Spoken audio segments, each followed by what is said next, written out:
আসসালামু আলাইকুম এভরিওয়ান। আজকের এই ভিডিও লেসনটিতে আমরা ক্যাডেট ভর্তি পরীক্ষা 2016 একটি প্রশ্ন সলভ করব। তো বলা হয়েছে দুইটা সংখ্যার অনুপাত 10, সংখ্যা দুইটির বিয়োগফল 18, সংখ্যা দুইটি কত?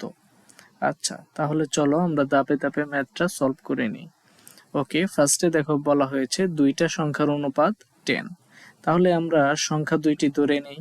তো আমি সংখ্যা দুটি ধরে নিচ্ছি x ও y। প্রথম শর্তে বলা হয়েছে সংখ্যা দুইটার অনুপাত হচ্ছে 10। তাহলে অনুপাতকে আমরা কিভাবে লিখতে পারি? x/y = 10। তাহলে x = 10y, x কে এক পাশে করে y কে যদি অন্য পাশে নেই তাহলে x = 10y। তো এটাকে আমরা 1 নং সমীকরণ দিচ্ছি। আচ্ছা, এবার সেকেন্ড কন্ডিশন দেখো কি বলা হয়েছে। বলা হয়েছে সংখ্যা দুইটার বিয়োগফল হচ্ছে 18। তাহলে আমরা সংখ্যা দুইটা কি ধরেছিলাম? x ও y। তাহলে আমি x - y লিখতে পারি না? x - y = 18। তাহলে এবার যদি x এর জায়গায়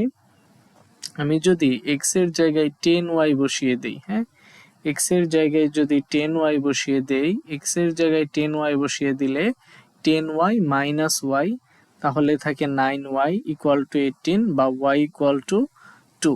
তাহলে আমরা পেলাম y এর ভ্যালু হচ্ছে 2।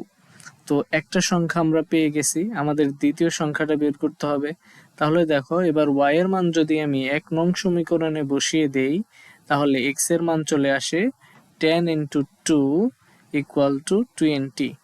তো আশা করি আজকের ম্যাথটা তোমরা বুঝতে পেরেছো। তো তোমরা যদি আজকের ম্যাথটা বুঝে থাকো তাহলে অবশ্যই চ্যানেলটি সাবস্ক্রাইব করবে এবং বন্ধুদের সাথে শেয়ার করবে। ততক্ষণ পর্যন্ত সবাই ভালো থাকবে, সুস্থ থাকবে। আল্লাহ হাফেজ।